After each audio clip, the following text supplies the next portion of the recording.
Ladies and gentlemen, I give you the next mayor and the best father any kid could ever have, Pete Nelson.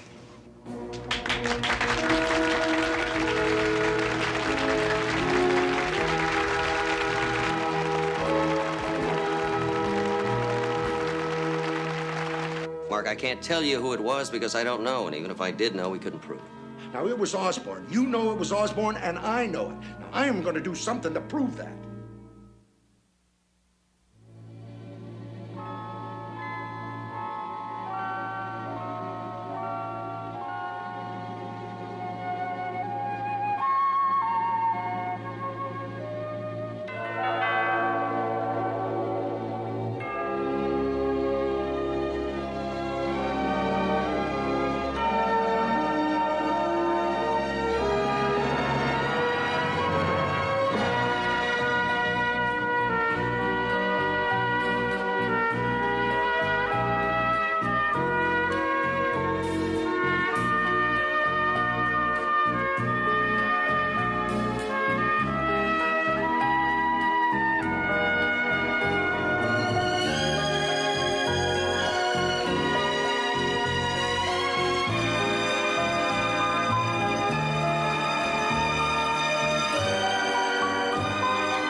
Understand why Pete would want to go into politics. Maybe he wants to do something to help his city. Since when did a politician want to help anybody except himself? And they're all crooks and liars. Oh, come on, Mark. There's a lot of good, honest people in public office. Honest? You can't be honest. You tell the truth, you don't get elected. Well, whose fault is that? The politician or the people who vote for him? Both. And the people want the government to be everything for them, but they won't elect the guy who says they're going to have to pay for it.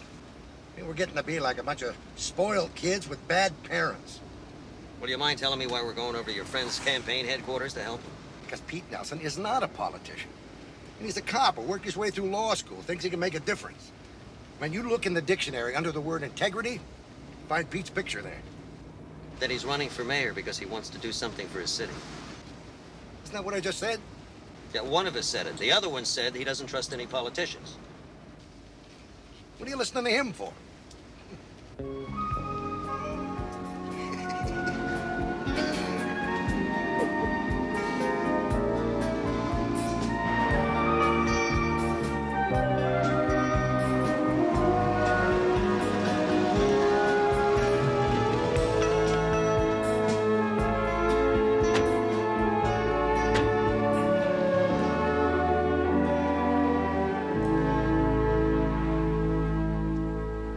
I tell you, he doesn't even look like a politician. How would you know what a politician looks like? Hey, how are you?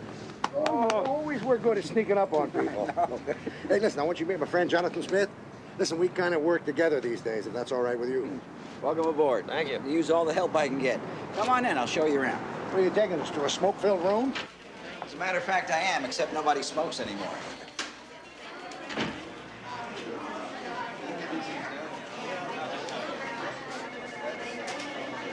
And look who I found out in the street. Mark Gordon, Oakland's finest. How you doing? Oh, I'm fine. I'm so glad to see you.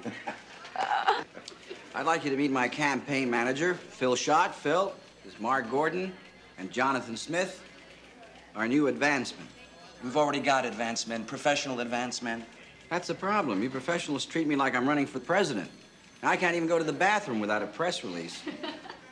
I've known Mark Gordon for 20 years. He's a buddy, not a PR man.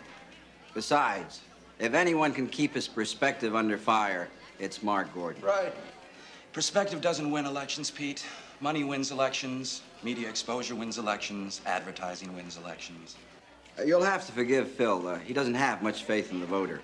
I don't have much faith in anything except getting my candidate up on the podium with a smile on his face come election night. There is only one rule in politics. That's to win. Richard Osborne knows that rule, believe me. Who's Richard Osborne? He's the enemy, right, Dad? Don't tell me this is Jeff. Well, it had better be, or I've been feeding the wrong boy all these years. This is the guy who threw the first pass you ever caught, son. And now he's all city tight end, Mark. You're Mark Gordon? Yeah, that's right. Well, I'll be. No, the last time I saw you, you were about this high. I remember you being a little bigger, too. Well, everybody changes over the years. Almost everybody. I can't promise to change the system overnight, but I guarantee you that if I'm elected mayor, there will be enough books in the schoolrooms, and the kids will be able to play in their schoolyard without fear. That's what the last mayor said. Now, what makes you different? Because the last mayor didn't make you pay the price. What price? Higher taxes? I won't rule out higher taxes if necessary. Look, in Japan, teachers are in the upper 10% of the wage scale. In the United States, they're in the bottom 10%. But I'm talking about what you must pay as parents. The best teacher in the world is a parent. The best crime prevention I know of is the example parents give their children at home. You believe that, Nelson? First he won't rule out higher taxes, then he wants the people to solve their own problems. You see, people want answers. They don't want lectures. Yeah, well, whatever he's saying, it's working. These overnight tracking polls still have him with higher integrity numbers than you have and lower negatives. Well, we'll see what Pete Nelson's integrity numbers are after we nail his father-in-law. Pratt, how are you and the U.S. Attorney doing on the Steelgrave case? Of course he did inside trading, and he cheated on his taxes. Nobody can make that kind of money by being honest. That's what I like to hear, yeah. Don't let anybody know where you got this idea. Dad. What? We still going to the game on Saturday? What game? The game between Taft and Kennedy. Well, you want me to go watch Nelson's kid beat your school? Jeff Nelson isn't that good. We can beat him. We? We? What are you talking about, we? You didn't even make the team. Sheila, I want to go over these debate notes. Good idea. Look, I think the harder we hit the drug issue, the better. I mean, it's headline stuff every day now. You can't go wrong. Well, I want to drop that bombshell on Nelson tonight. How you doing today? Good. There's some seats right there for you. Hi, how you doing? Nice to see you here. Follow these guys here. Hey, you're Richie Osborne, aren't you? Yeah, what of it? Well, I'm Jeff Nelson. I'm Pete Nelson's son. Yeah, I know who you are. Oh, hey, you go to Taft, don't you? Yeah. We play you guys Saturday. So what?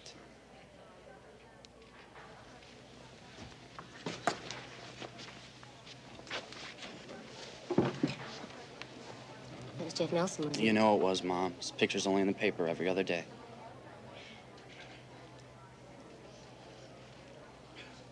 We can't escape it. It's in the news every day, and both of you know what I'm talking about.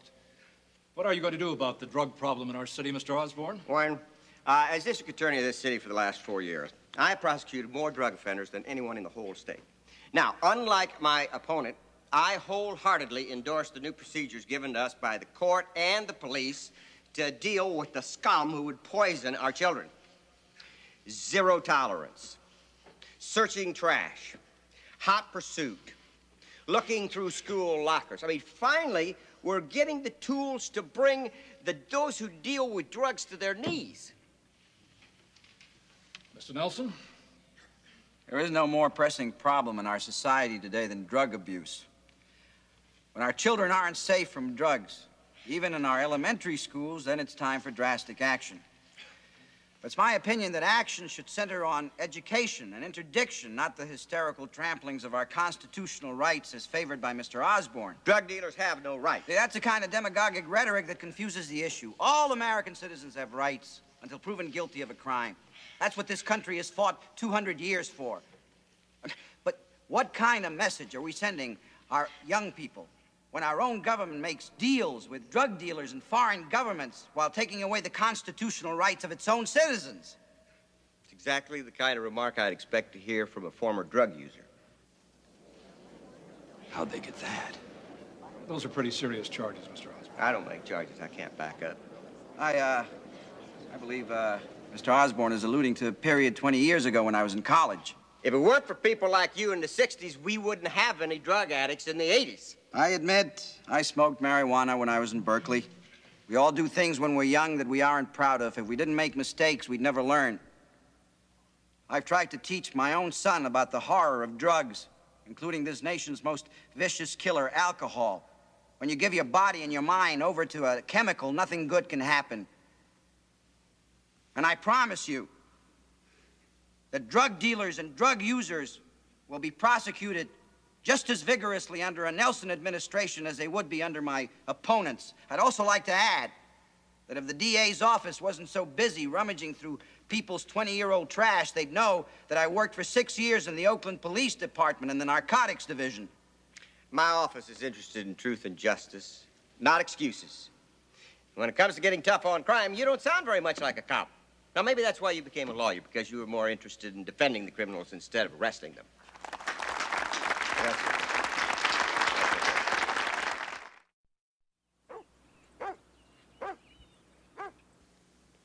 Good morning. Oh, good morning, honey. Your breakfast is on the table. Thank you. Oh, ready for the Taft game, son? Better be a city championship, son. I hope that little dust-up with Osborne on the marijuana issue last night doesn't get a lot of tongues wagging at school. Most of the kids are pretty cool about things like that, Dad. Right, well, you're still going to get some flack, you know that. I can handle it. Not easy being in the public eye, is it? Dad, I said I can handle it. All right. Look, I gotta go. I don't want to miss geography class. You mean you don't want to miss Tracy Clark before geography class, hmm? Dad, when you're right, you're right. Bye, Mom. Bye, honey.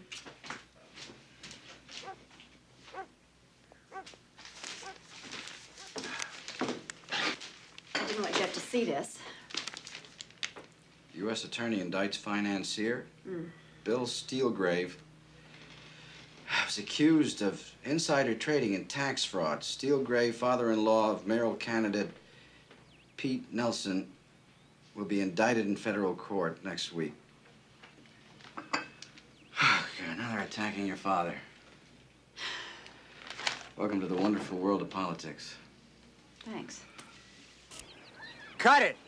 Is that good for you? All right, that was fine. Now we're gonna do that walking shot. Come on. Richie. Come on, Richie, let's move it. There we go. All right. One big happy family. Shut up. Stand up straight. I am. Okay, Dolly zoom, we're gonna keep it tight 3. Okay? We're all set? Okay, now I want you to start walking toward me. Big smiles. That's it. How can the voters resist this family? And cut it. We'll go one more time. Okay, this time, I don't want you to follow them the whole way. Don't pan with them, let them walk out. Okay? Richard, these are the latest tracking polls. This is the latest. Yeah, they're the overnights. You're still 10 points behind Nelson. 20 points with women. The only group you're leading with is white males over 50. Well, these can't be right. Because Nelson is an admitted drug user, and his father-in-law is a crook. Yeah, I can't figure it either, but the numbers don't lie. People must like him. Or they don't like me. Look at all these negatives. They'd like you, Dad, if you gave them a chance. If you spent some more time talking to them, like Nelson does. What, are you a political consultant? You can't even get into college, but you know how to run a campaign, huh? He was just trying to help Richard. Yeah, well, I don't want his help. He can't help himself, so how can I expect him to help me? Mr. Osborne, we're losing the light. Yeah, we're losing the light. We're losing the election. Come on, let's get this over with. Hey, Richie, come on, please.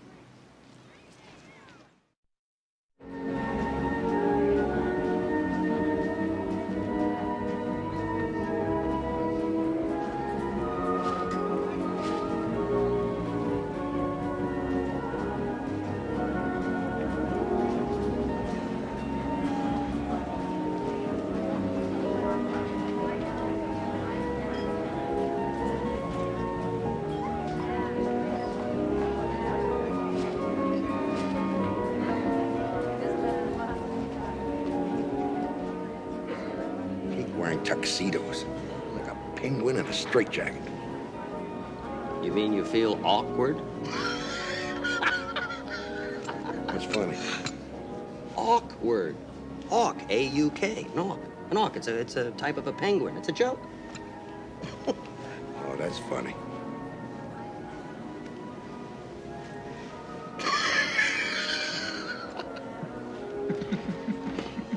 These just came across the wire on the city news service. Look at those numbers. We've got that weasel Osborne by the short hairs. You know I don't trust polls, Phil. Maybe you don't, but these folks sure do. May I have your attention, folks? May I have your attention, folks? I'd like to announce the results of the latest mayoralty tracking poll taken over the past 24 hours. Pete Nelson, 53%. Richard Osborne, 42%, with 5% undecided. All right, we got him now. Hey, don't be so sure. Remember, Thomas Dewey would have been the 33rd president of the United States if candidates were elected by polls. Oh, come on, Jonathan. Don't be such a killjoy. I'll tell you what. You don't remind me of Thomas Dewey, and I won't remind you of your awkward joke.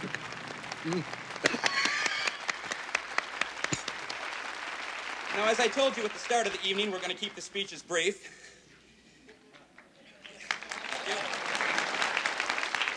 And to lead off the evening, I'd like to introduce a young man who I am sure knows Pete Nelson better than any other man in this room.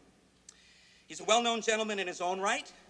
He's an honor student, an all-city tight end, and a son to make any father proud, Jeff Nelson.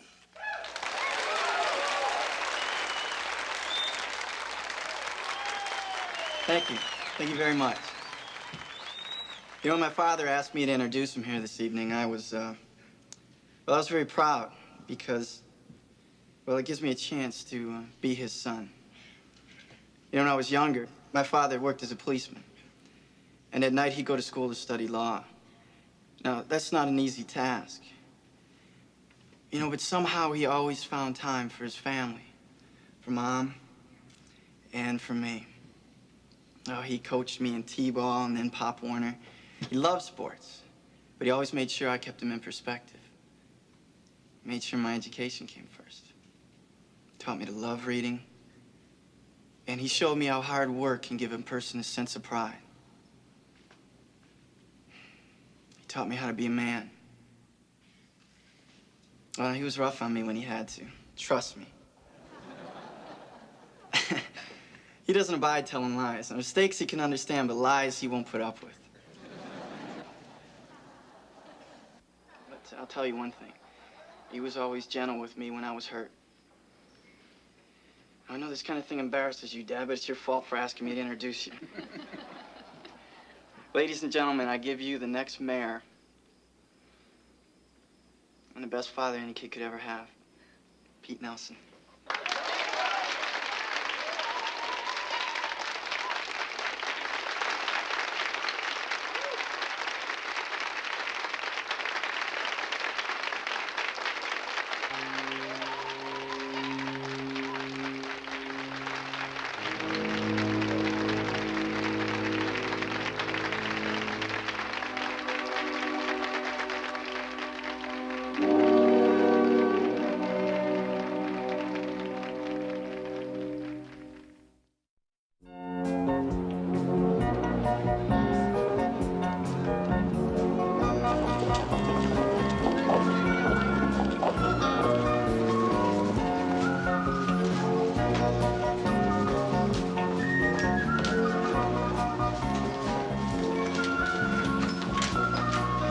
Jeff. Good morning, Mr. Lee.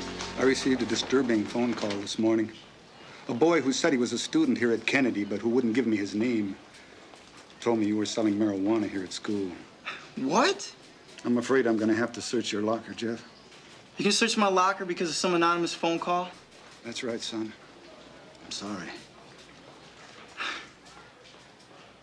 I'll open it for you.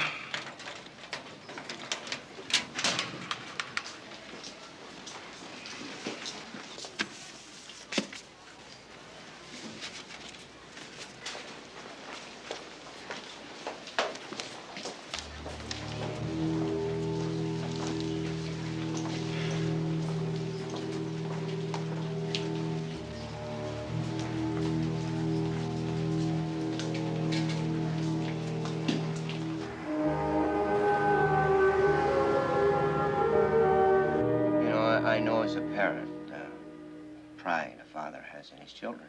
I mean, my own son, Richie, is a senior in high school like Jeff Nelson, and my first reaction was, there but for the grace of God go I.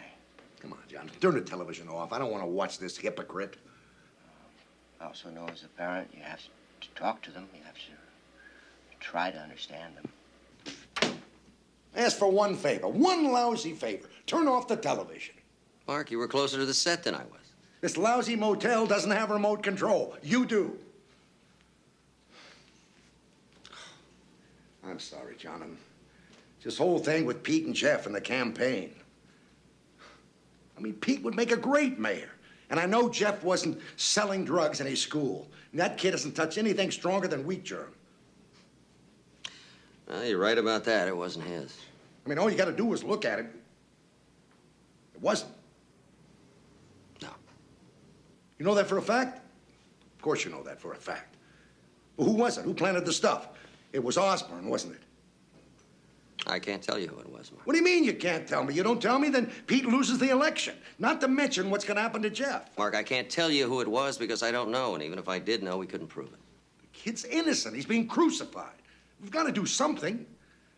Now, it was Osborne. You know it was Osborne, and I know it. Now, I am going to do something to prove that. There's no way we can keep our heads in the sand any longer. Working mothers make up more and more of today's workforce, yet our city has only 3 daycare centers in operation. That's not only bad government, it's bad politics.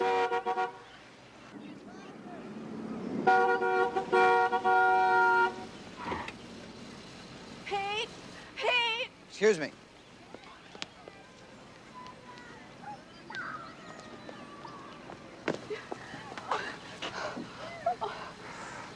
Oh, What is it?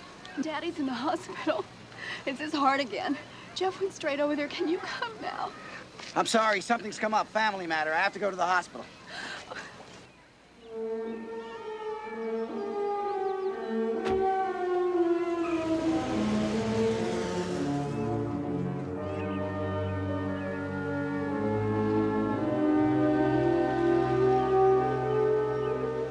Now, you'll get that look off your face.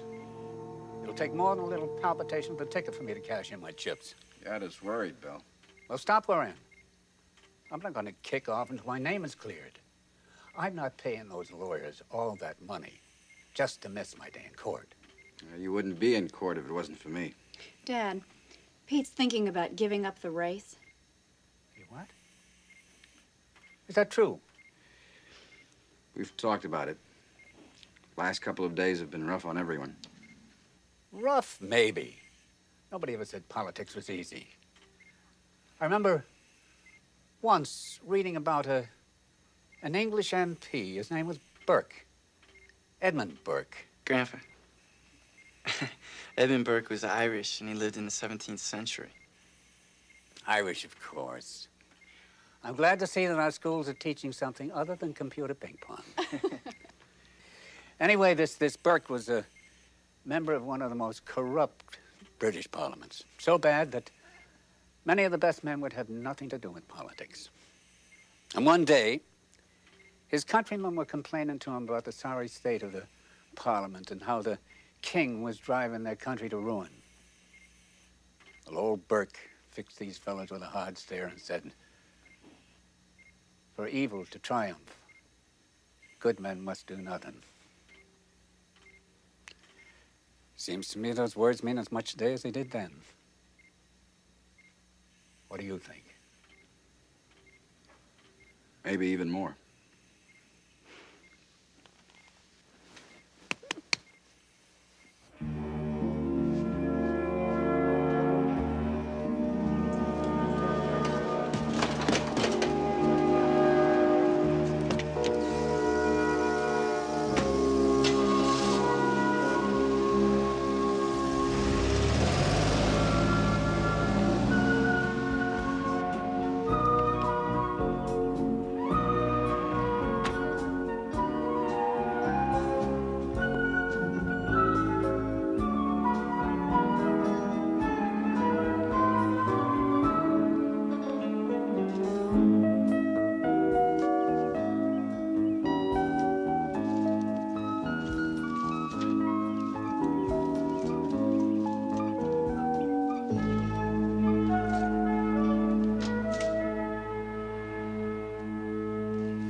What are you doing?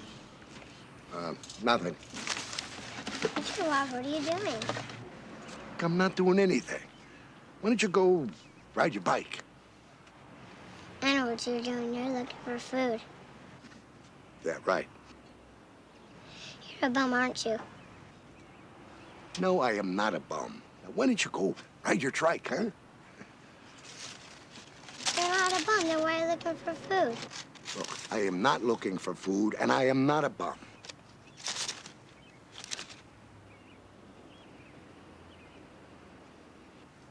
All right, all right. You look like a bum.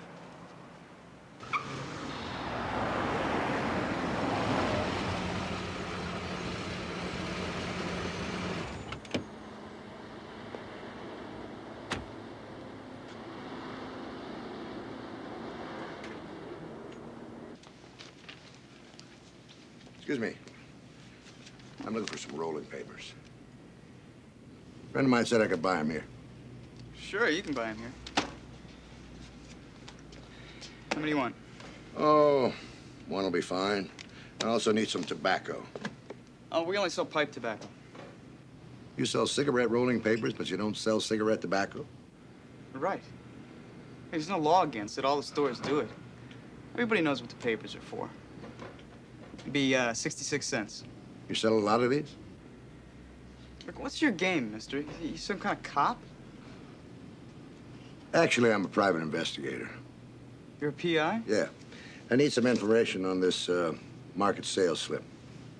It's from 2 days ago. I know.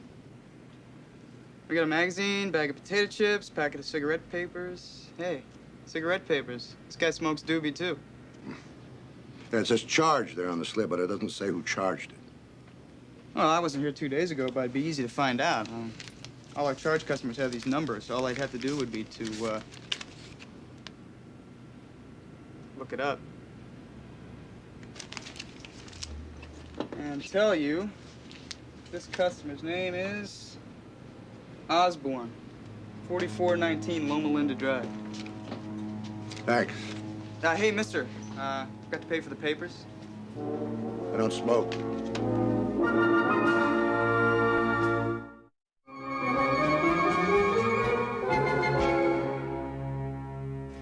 This slip proves that somebody in the Osborne family, probably Richie, bought a pack of cigarette rolling papers the day before Jeff was framed. Where'd you get this slip, Mark? Where'd you get it? Osborne trash. Listen, I had a hunch about Osborne. The only way I could prove it was to go through his trash.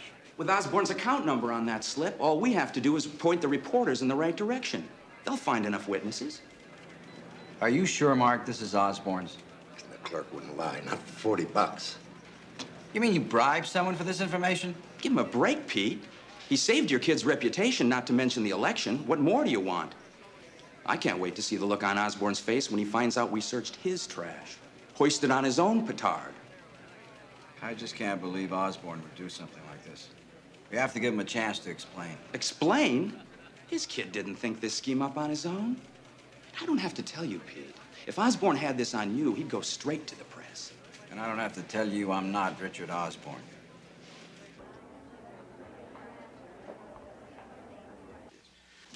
Of course he's gonna win. You've seen the polls? No. No, we won't forget. I will. I'll tell him. Okay, bye. Richie, get that, please.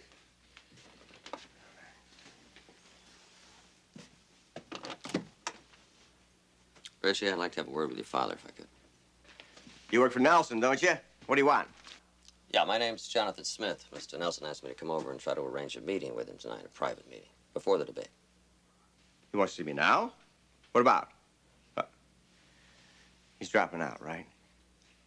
All I know is it's a private matter. Well, anything that he wants to say in front of me, he can say in front of my family, so if he's so anxious to see me, you tell him to come here himself. I'll tell him.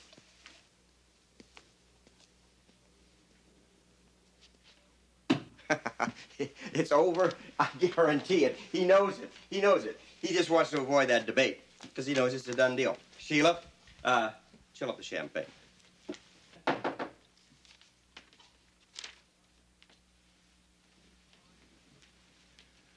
Come on in. Hi, Pete. What's on your mind? This isn't easy for me, Richard.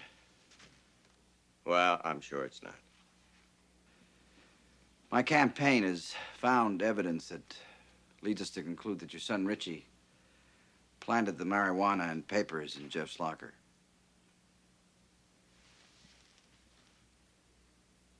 Well, I know you're desperate, but that's absurd. This is a photocopy of a market receipt charged to your account. One of the items is a pack of cigarette papers, like those found in Jeff's locker.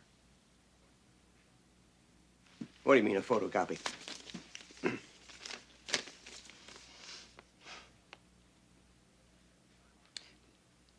How'd you get my market receipt? I'm afraid you can blame me for that. I went through your trash. You had your people go into my trash? You? The protector of the Constitution? You know, I should sue you for slander. You know, accusing me and my family for setting up your drugged-out kid. Why don't you ask your son if he bought those papers? I don't have to. Richie? The clerk will be able to identify your son. There's no use lying about it. Richie? Richie? It's true. I planted the stuff.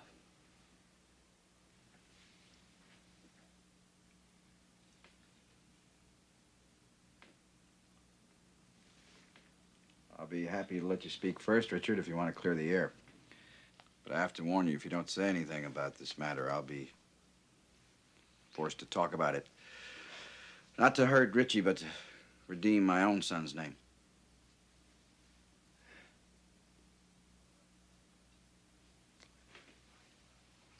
I swear I didn't know anything about this, Pete. I believe you.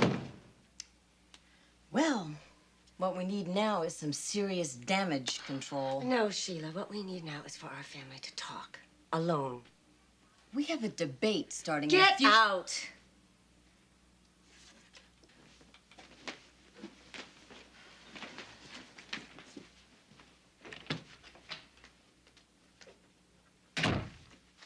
You know what you've done? Do you? You know what you've done? I'm sorry. He's sorry. Hear that, Liz? He's sorry. He's cost me the election. Why did you do it, Richie? Why did he do it? Because he's stupid, that's why. It doesn't make any difference. It's over. Let him answer. Why, Richie? I want to do something to help Dad. Help me? Oh, help me. Let him finish.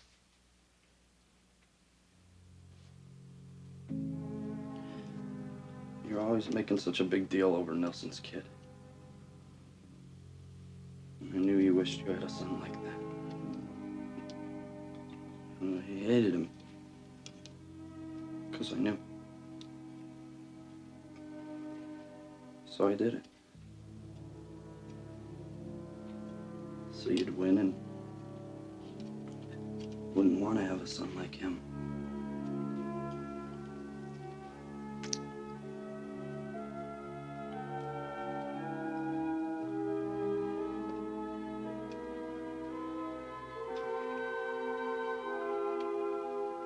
I love you, Dad.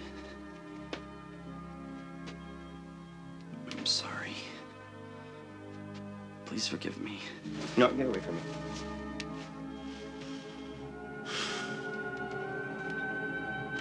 Richie!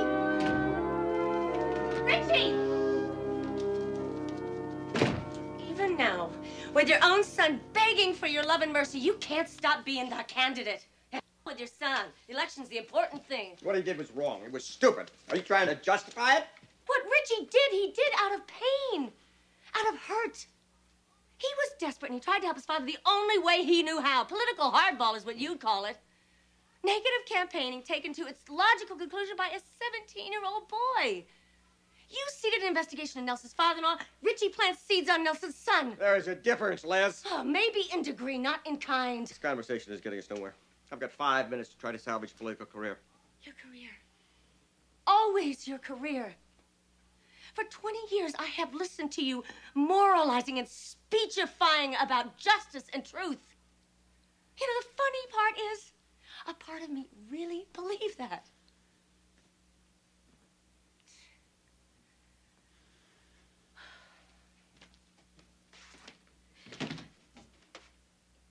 I should have known.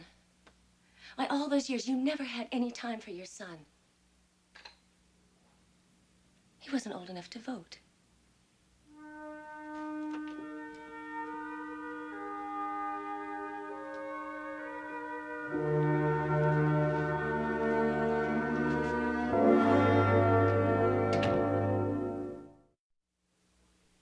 Welcome to the final League of Women Voters debate for this year's mayoral race. Now, by mutual agreement, Richard Osborne will be speaking first, and then Pete Nelson. Ladies and gentlemen, District Attorney Richard Osborne.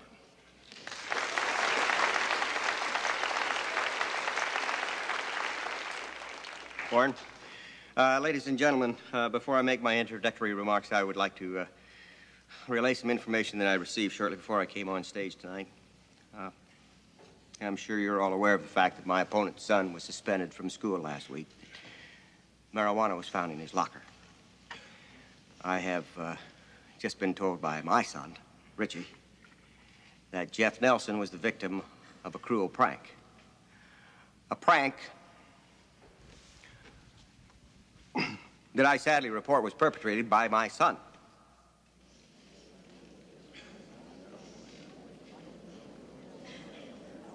Now, I would like to take this opportunity to apologize to my friend Pete, to his lovely wife Ann, and to his son.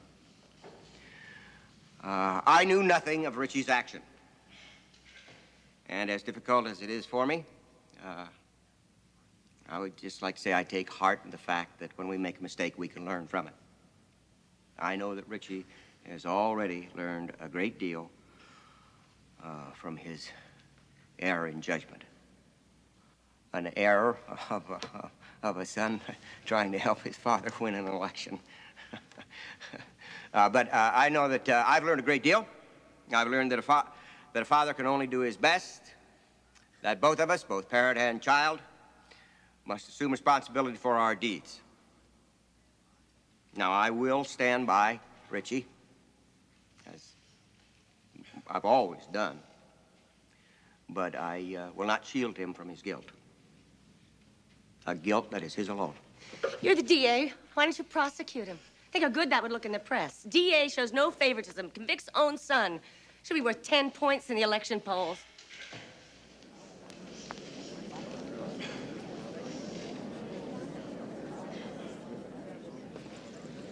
Obviously, my wife is very distraught by this affair. I'm sure you understand that.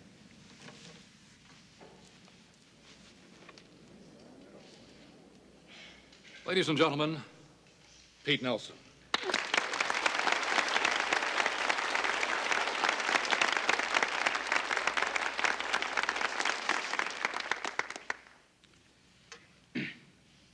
Before I came here tonight, I had a speech all prepared.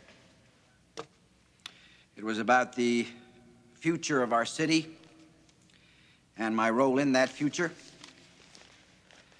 But then listening to Richard, I began to wonder if the important thing about this election, indeed all elections, isn't what the politician can do for the citizen, but what the citizen should do for himself and his community. Traveling our city the past few months, I haven't seen a lot of hope.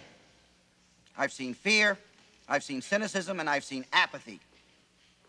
People ask why our country has lost its competitive edge, why its citizens have lost their pride. It's because politicians like myself ask for your vote by telling you that everything will be all right, by giving you the good news but not the bad, by placating you, the voter, not challenging you. Every day, I'm flooded with polling information, telling me what to do to boost my numbers with black women or white men. That's my son-in-law. Everything about politics today is to appease and appeal to the various voting groups, Tell them what they want to hear, not what they need to hear. Give it to us, Pete. This country is about freedom and equality. Why do we have black polls and white polls and women's polls and age polls and income polls? What's he doing? He's being a leader instead of a politician. Is that how you bring people together, by separating them? Well, I don't think so. But campaign managers tell you that you need the information in order to know what promises to make the different voting groups. And that's how you win. And winning is everything. Oh, and don't worry about those promises once you're elected, because you don't have to keep them. People are so used to broken promises, they don't care anymore.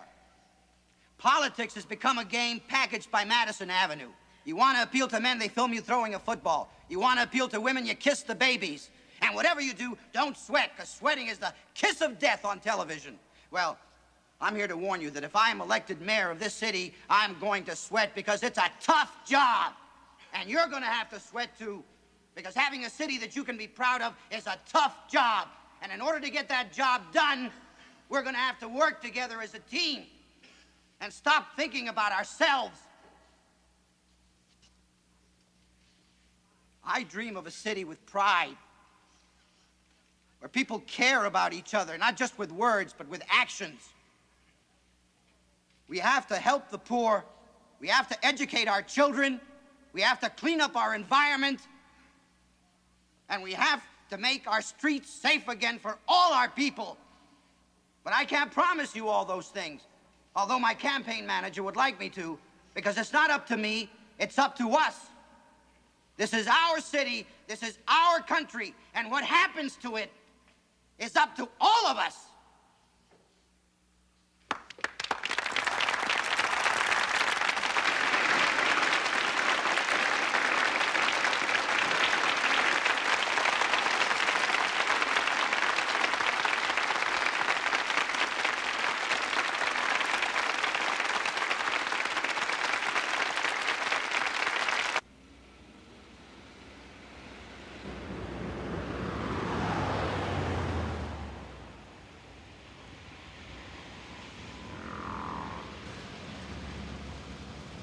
Heck of a speech you made tonight, wasn't it? Yeah, it sure was. Think it could ever happen? What? You know, like I was saying, people working together, helping each other to make this city, this country, the kind of place it should be. Think that could ever be? I don't know. Just like Pete said, it's up to all of us.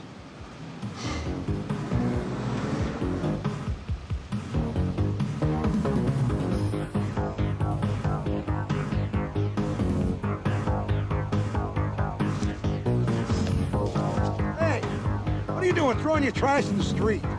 Big deal. What do you care? I care about you trashing up the city. That's what we got street cleaners for, stupid.